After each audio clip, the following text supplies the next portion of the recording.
Welcome ladies and gentlemen to sqadia.com. My name is Mohammad Usama and today we are talking about the knee region.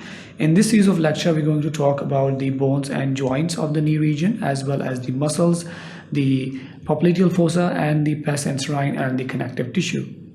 We'll start off with the bones and joints, in which we're going to talk about the long bones of the knee region, which include the distal aspect of the femur, the proximal aspect of the tibia and the proximal aspect of the fibula.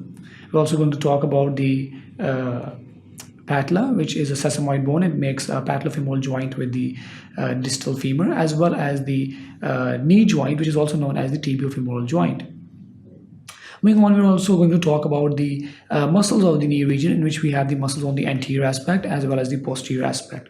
In the anterior aspect, we have the quadriceps group of muscles, in which we have the rectus femoris, the vastus lateralis, vastus intermedius, and vastus medialis.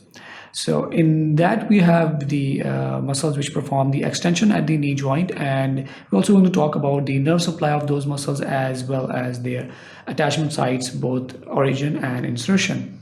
Moving on, we're going to talk about the flexor group of the muscles, which are also known as the hamstrings, located on the posterior aspect of the knee region, in which we are going to talk about their attachment sites, both proximal and distal, also known as origin and insertion, their function as well as their nerve supply.